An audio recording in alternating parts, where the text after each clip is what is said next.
Ma vie a été consacrée à qui? Par qui? Et pour quelles raisons? Ce sont des questions qui viennent vers le Seigneur. Je ne sais pas quel problème te ronge.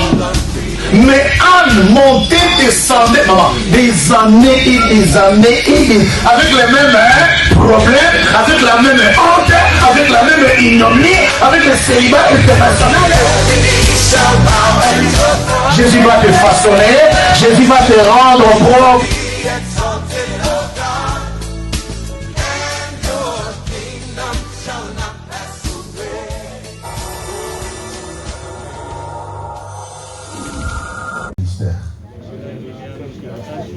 La généalogie cache des mystères. Voilà. Déjà, vous voyez que l'énoncé peut te dire quelque chose.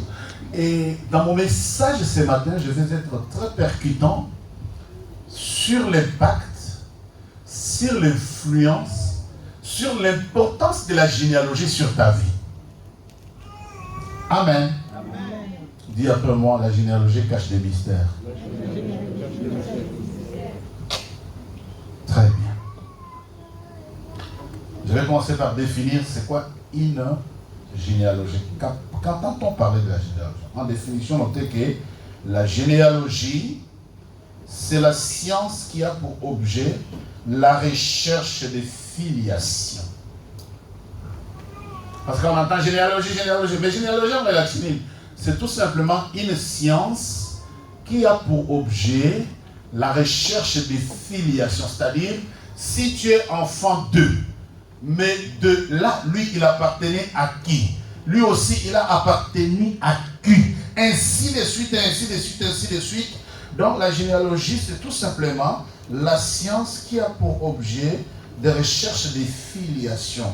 Notez que c'est tout simplement la liste de succession, la liste qui donne la succession des ancêtres de quelqu'un.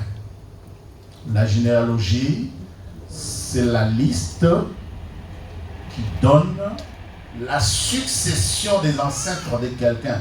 C'est-à-dire, tel que tu es là, tu n'es pas seulement Moïse Bomoï parce qu'on t'a vu là, mais l'ancien Bomoï, les plus vieux Bomoï, l'ancien de... Est-ce qu'il a des filiations pour qu'on en arrive à toi qui était avant toi? Oh, tu n'as pas dit amen. Amen. Pour qu'on arrive à toi qui était avant toi. Mon problème, ce n'est pas qui était, mais comment a-t-il vécu? C'était quel type de personne? Alléluia. Amen. La généalogie cache des mystères. La liste des filiations. C'est la liste des enfants qui ont appartenu à la même famille, ainsi de suite, ainsi de suite. Alors, bien aimé dans les Seigneurs, pendant ces temps où toi et moi, dans notre génération, nous avons et nous sommes confrontés à plusieurs sortes de souffrances, à plusieurs sortes de mots, au haut et au bas, aux difficultés qu'on n'arrive pas à décrire. Notez tout simplement que c'est un héritage généalogique. Tes combats, ce que tu peux appeler en termes simples, les problèmes difficiles qu'il y a dans ta vie, c'est un héritage généalogique. Parce que si toi tu vis aujourd'hui craignant Dieu, c'est très bien, mais tu es le fils de qui ou tu es la fille de qui? Comment, qui a-t-il vécu?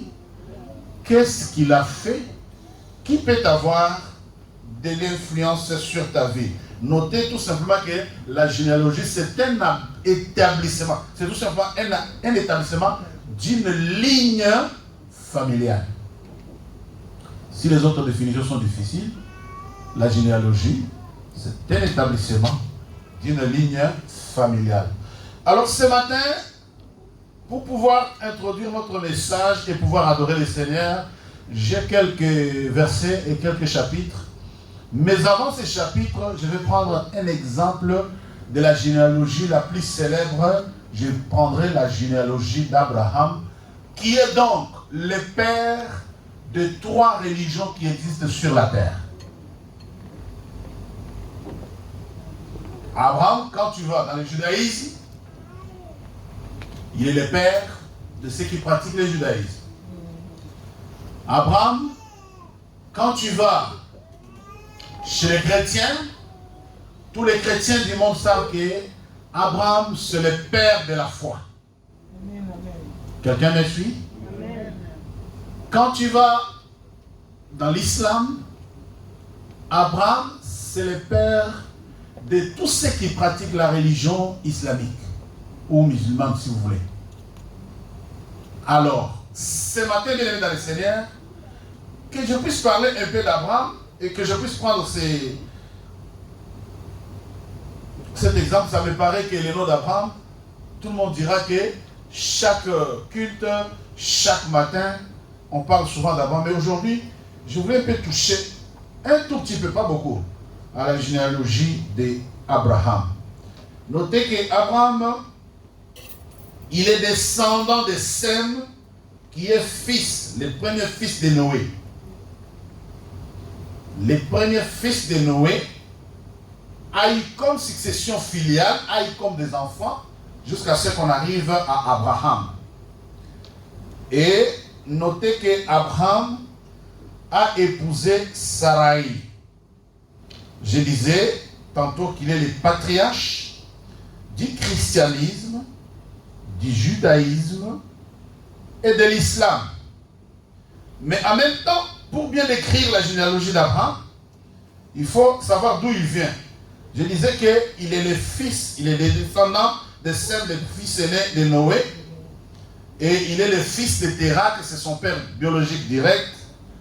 Mais ce qui va m'intéresser, ce qui t'intéresse toi et moi ce matin, c'est que Jésus est de la famille d'Abraham, mais j'insiste, j'ouvre la parenthèse, Abraham était marié à Sarah. Dis, Abraham était marié à Sarah. Non, on a vu noter. Dis, Abraham était marié à Sarah. Voilà, tous les problèmes commencent là. Amen. Hein? Tout notre problème commence là. Alors, lisons d'abord dans le livre de Néhémie, chapitre 7, du verset 61 au verset 67. Je vous en prie.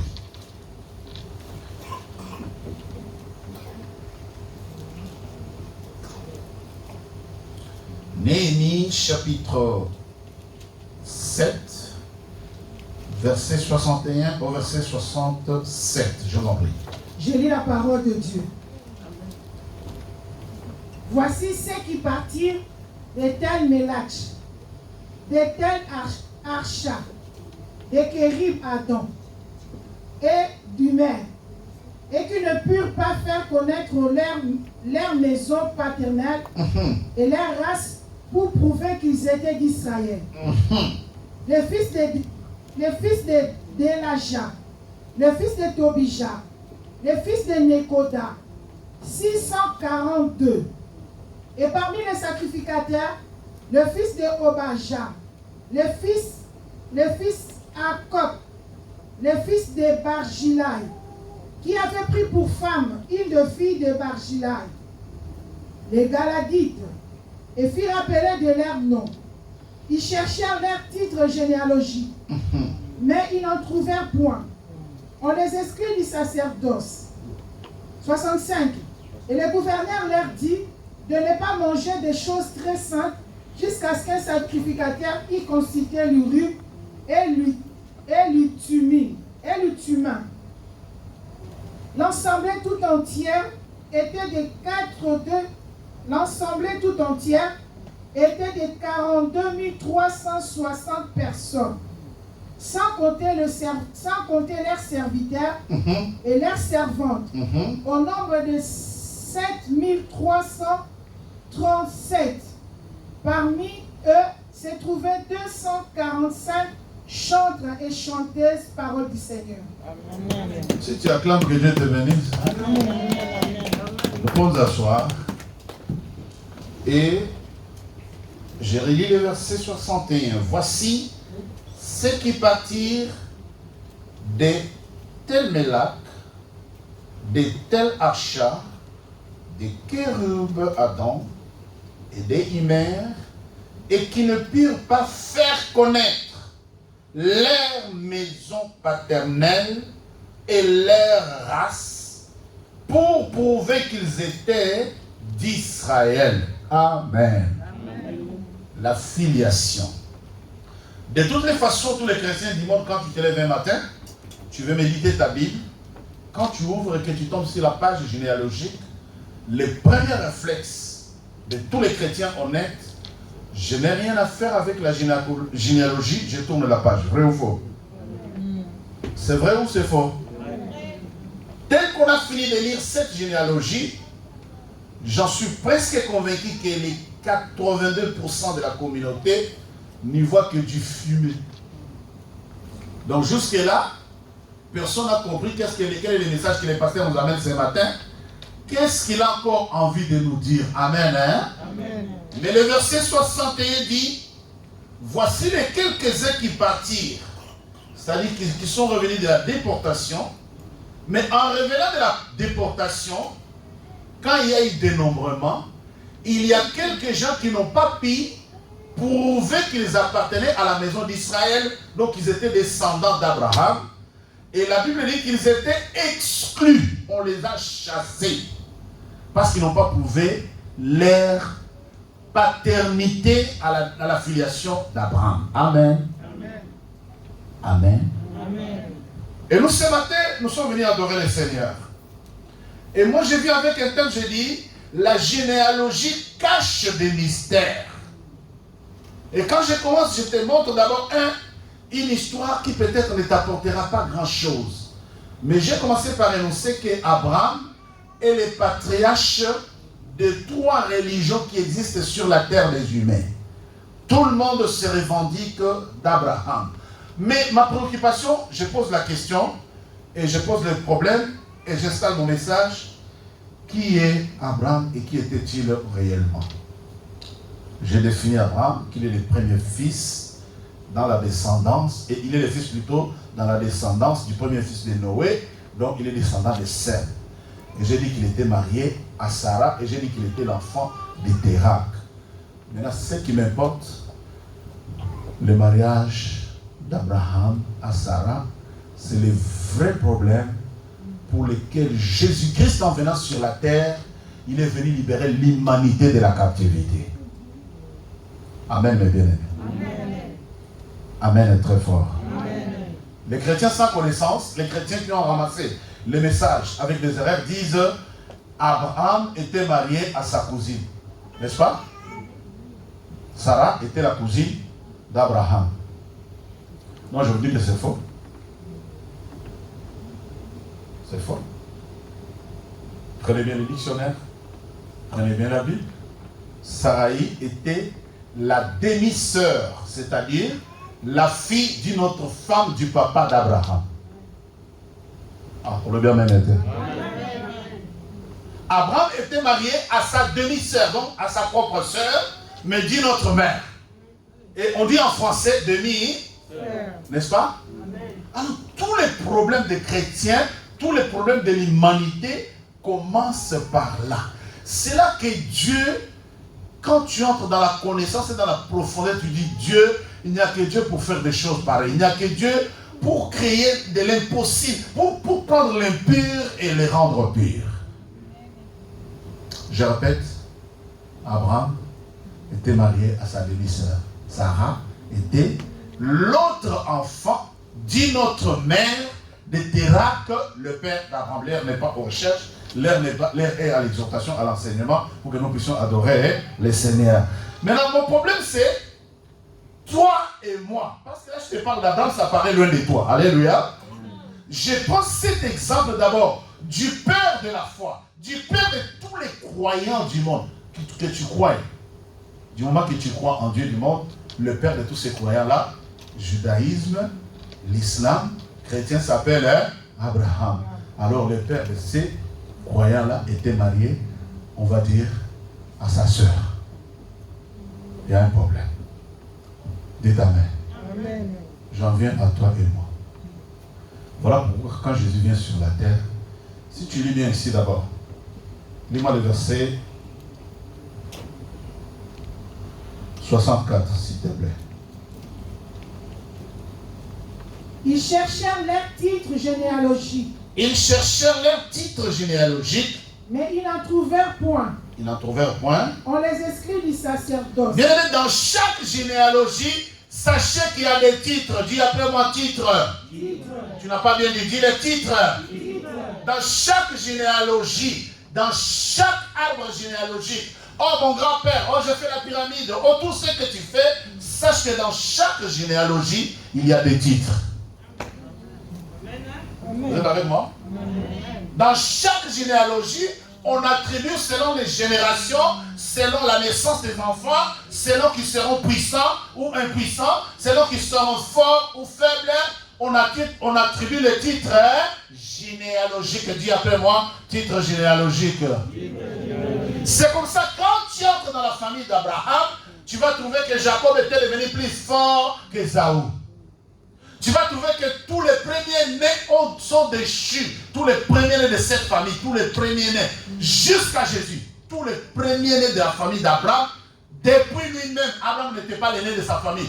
Depuis Abraham jusqu'à Jésus, jusqu'en passant par David, sans oublier Zorobabel, Asa, Sadok, tout ce que vous voulez de la descendance, tous les premiers-nés, j'insiste, tous les premiers-nés. Tu vas chez Jacob, tu vas chez tous les hommes célèbres de la famille d'Abraham, le premier-né d'échéance totale.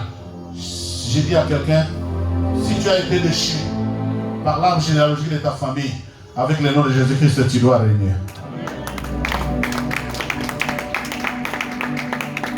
C'est là tous les gens sont accablés, les gens sont... L'humanité était sous les jougs des malédictions.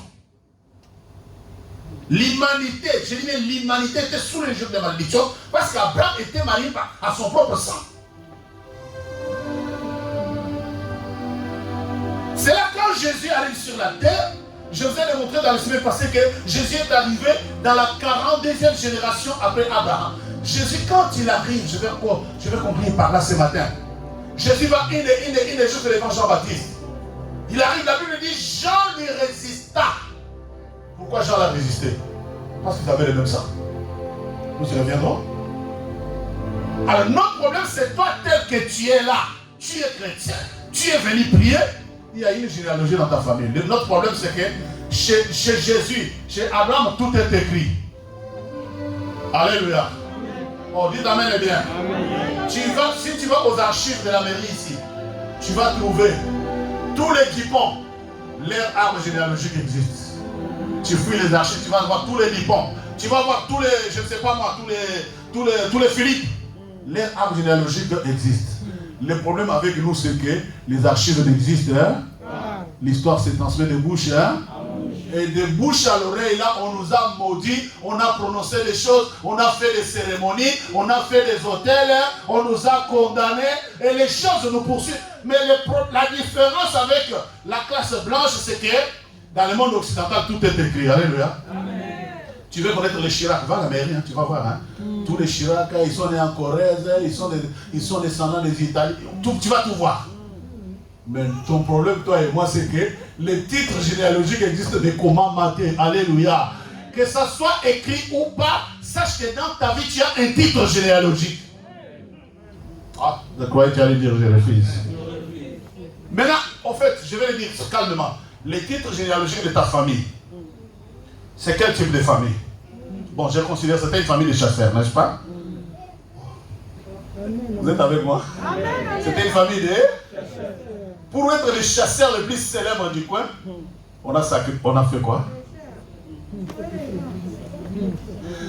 Pour être les chasseurs les plus célèbres du coin, on a tué.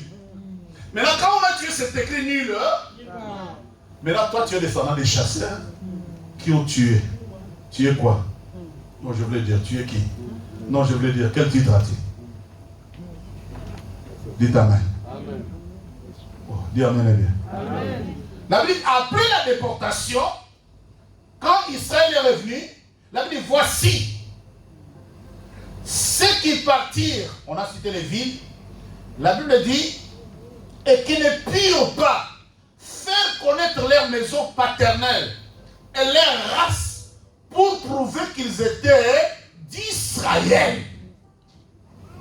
Et, verset 64, la Bible dit, ils cherchèrent leur titre généalogique, mais ils ne l'éprouvèrent point. ils ne les trouvèrent point. Dites amen, hein? Amen. Et parce qu'ils n'ont pas trouvé leur titre généalogique, on les a chassés. Ils ne pouvaient pas être serviteurs dans la maison de Dieu. Pourquoi? Parce que ici, effectivement, il s'agissait des sacrificateurs qui devraient être dans les sacerdoces.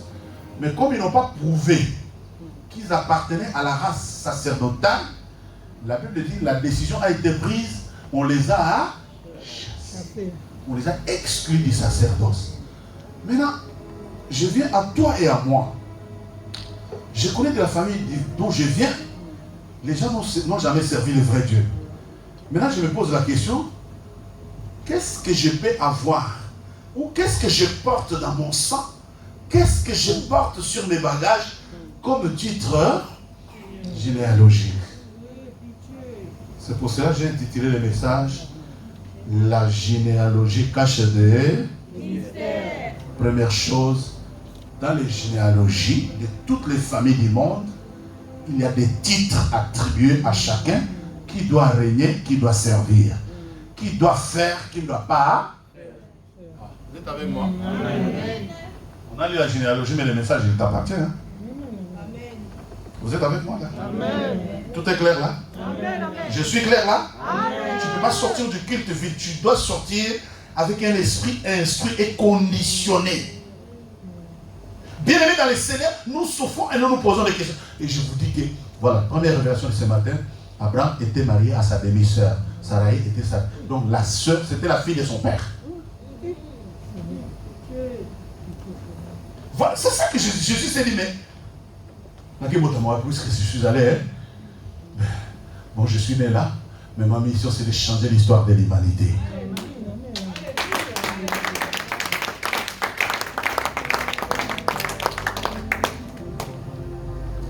Ma mission c'est de changer l'histoire de l'humanité. Matthieu 3,15. Notez que chaque généalogie a des titres distribués selon des générations.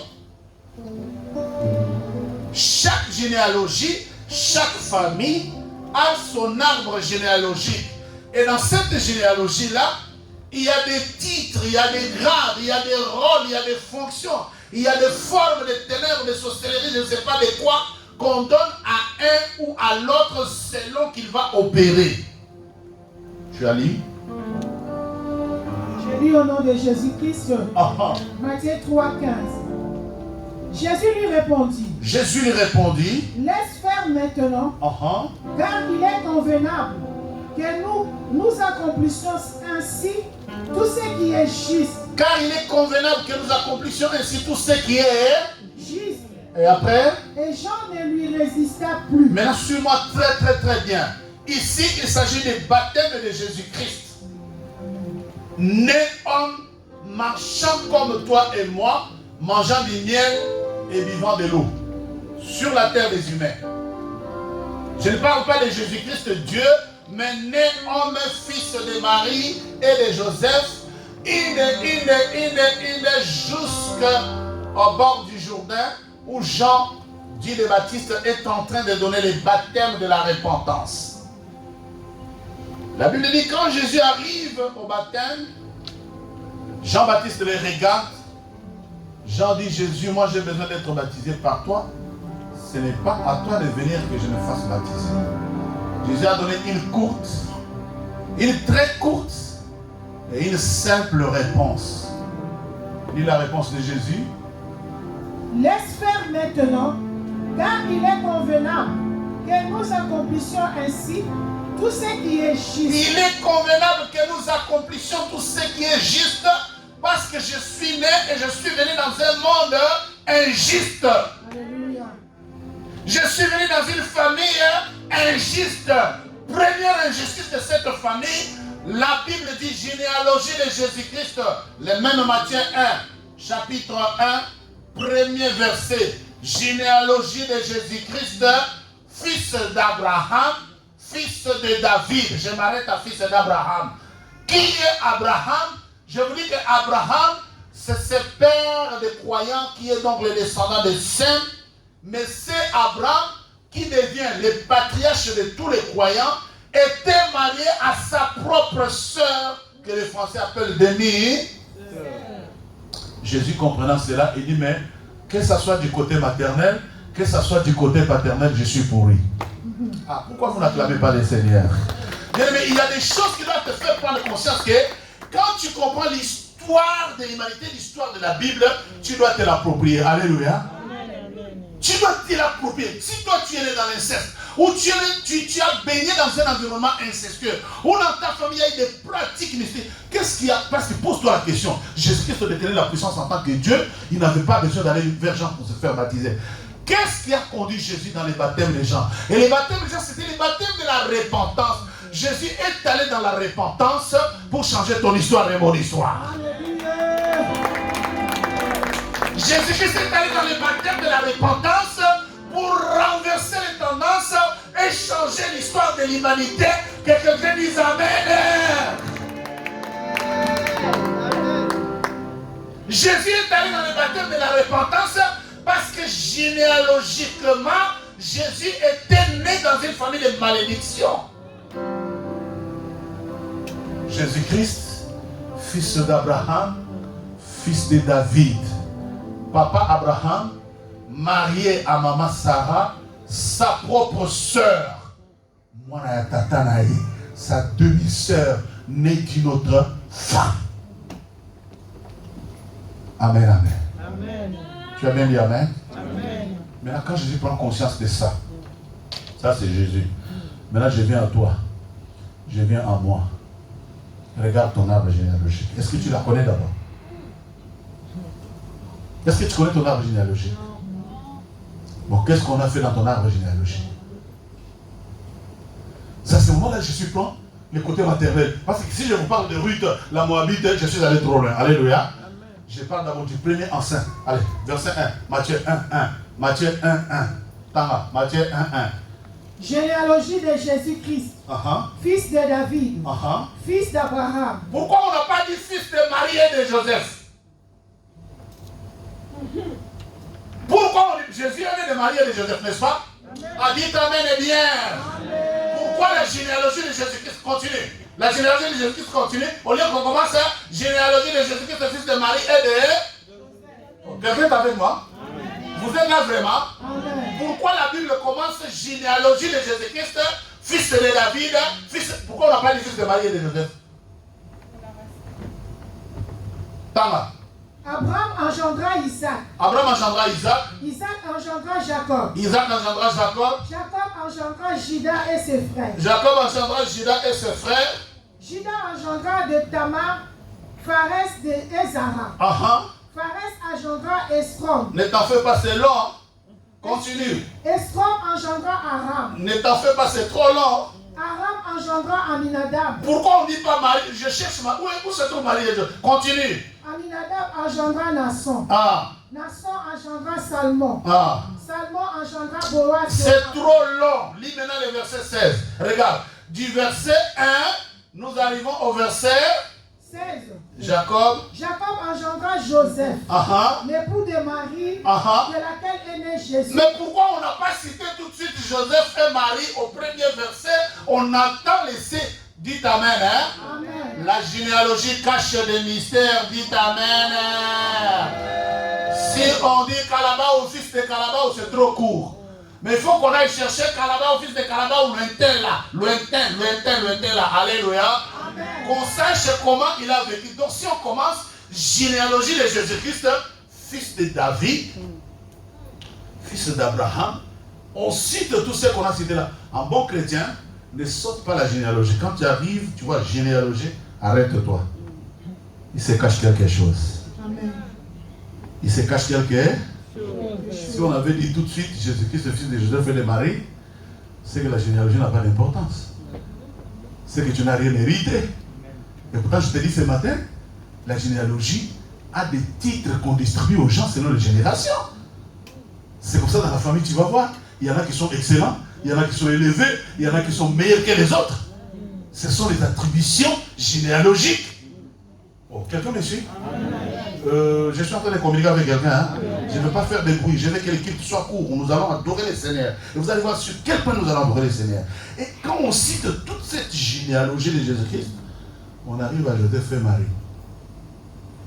Et le verset 17, il est célèbre tous ces jours. Hein? Le verset 17, il dit... Il y a donc en tout 14 générations depuis Abraham jusqu'à David. 14 générations depuis David jusqu'à la déportation à Babylone. 28. Et 14 générations depuis la déportation à Babylone jusqu'au Christ. 28 plus 14 égale. Donc il y a donc 42 générations. Tu crois qu'on a cité les générations là pour en 20? Dis la génération cache des mystères. Génération cache des mystères. Maintenant, c'est quand tu entres dans toutes ces générations, tu vas trouver comment Ruth a vécu, comment Rahab a vécu, comment David a vécu, comment. Tout ça, c'est la famille d'Abraham et c'est la famille de Jésus-Christ. Maintenant, Jésus arrive 42 générations après, il se rend compte qu'il a un problème. Dis, j'ai un problème. Maintenant, je te pose la question. Tu es de la 40e génération de ton père. La première, n'est-ce pas? Et tu es de la 40e génération de ton grand-père. Et de ton arrière-grand-père. Et de ton arrière des arrière-grand-pères. Maintenant, la question, c'est de savoir comment ils ont vécu.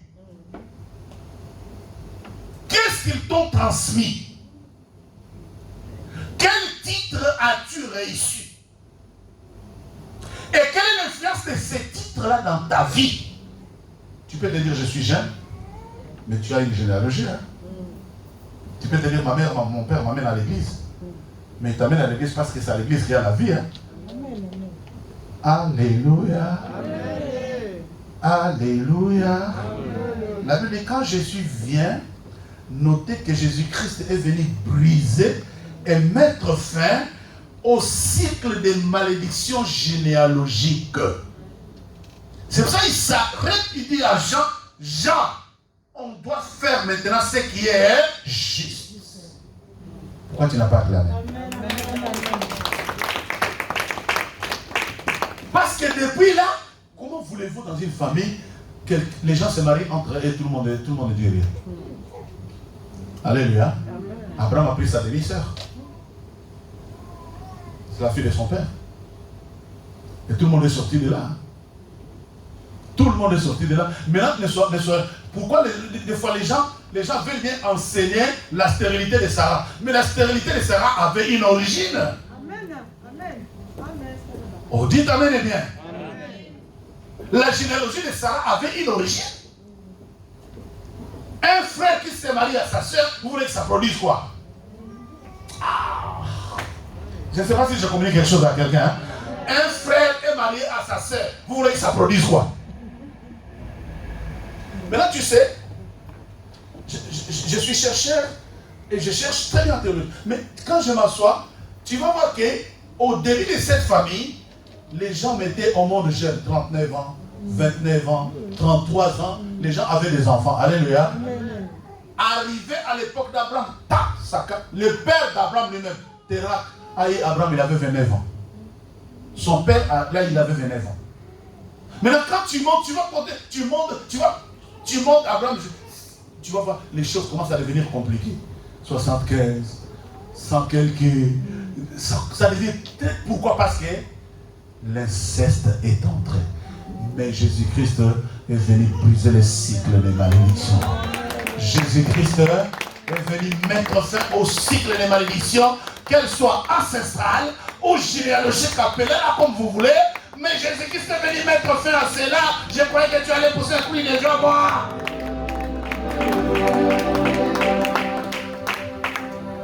La Bible dit, Jean ne lui résista plus. Pourquoi Jean a résisté à Jésus? J'ai dit un mot et nous allons adorer le Seigneur. Sur Jean, Luc 1, 35 et 36. J'ai dit un mot sur Jean et nous adorons le Seigneur. Lis ça. Luc 1, 35, 36. L'ange lui répondit.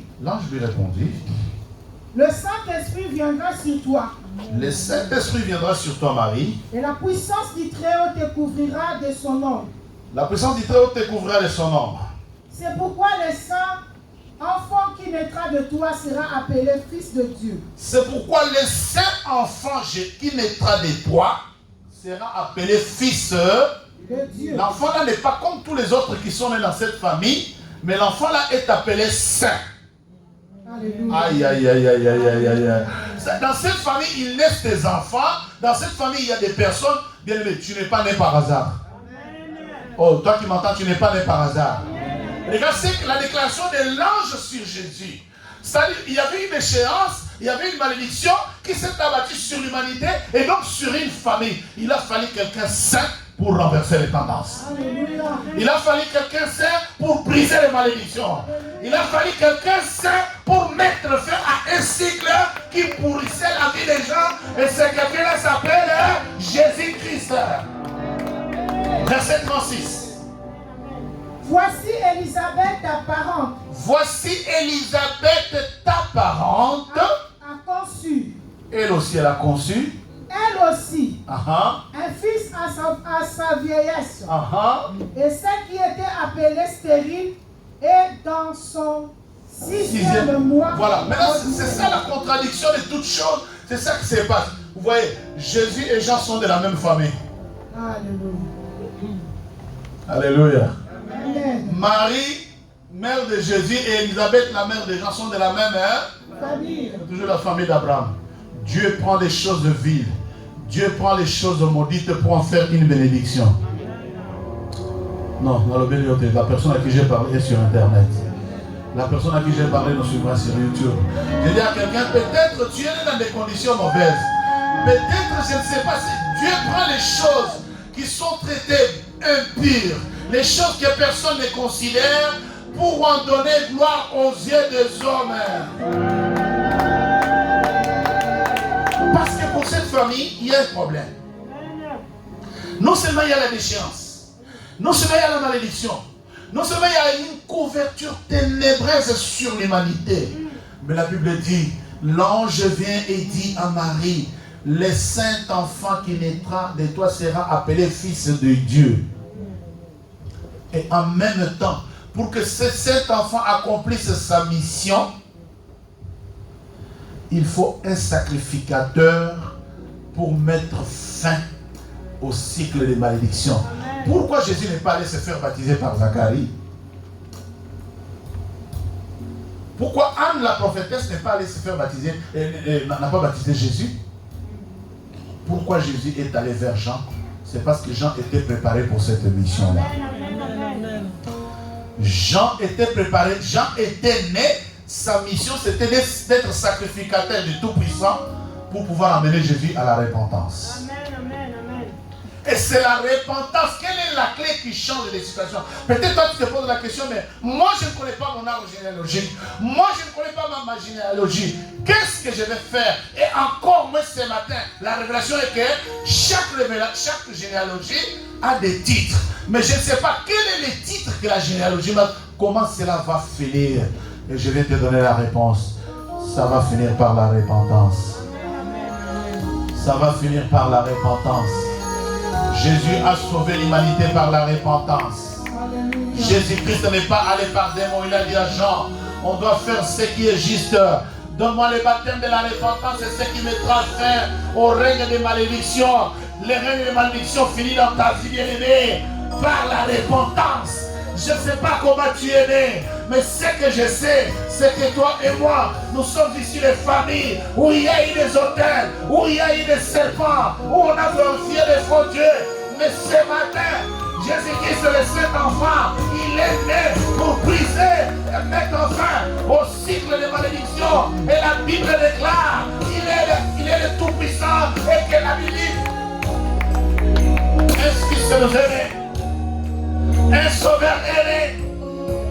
Il dit la puissance de toute l'humanité reposera sur ses épaules. Il est né en mission pour renverser tendance et mettre fin à toutes les malédictions qui nous rongeaient. La Bible dit un fils nous est né. Il est appelé le fils du Tout-Puissant. Et par sa repentance, il a mis fin au cycle de la malédiction paternelle comme maternelle. Dis à toi.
généalogie est en train de s'élever contre toi. Répands-toi, bien-aimé, répands-toi, bien-aimé. Notre Dieu est là. C'est Jésus qui pardonne. Oh Jésus, aie pitié. Aie pitié, aie pitié, aie pitié. Aie pitié, aie pitié. Je ne connais pas. Je prie de Dieu. Oh, de ma famille, Seigneur, te dis. Oh, Seigneur Dieu. Ils ont vécu devant toi. Voilà pourquoi Jésus a nous avoir écouté. Cette parole puissante. Je vais la faire maintenant. J'adore ta miséricorde, Seigneur Jésus. Je ne pas enfermer.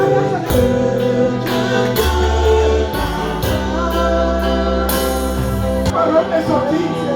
Ce n'est que pour toi. Demandez la miséricorde de Jésus. Des fois, nous n'arrivons même pas de prier. Parce que les choses là nous réclament. Comment que nous sommes dans la maison de l'Éternel, nous sommes affaiblis. Et le pardonner l'importance de la prière. Demandez la miséricorde de Jésus. Demandez la miséricorde de Jésus. Priez ton Dieu. Priez ton Dieu. C'est béni de Dieu. C'est béni le brisement de l'arbre généalogie de ta famille. Oh Jésus. Oh Jésus. Écoutez le peuple, Seigneur Jésus. Écoutez le peuple, Seigneur Dieu. Tu es notre Dieu, Seigneur Jésus. C'est ta parole, Seigneur Jésus, qui justifie. C'est ta parole, Seigneur Jésus, qui libère. Que c'est ta parole, Seigneur Dieu. Oh Jésus-Christ de Nazareth, qui fait de nous un peuple, Seigneur Jésus, accompli. Oh de toutes les choses. Jésus, tu es Dieu. Alléluia.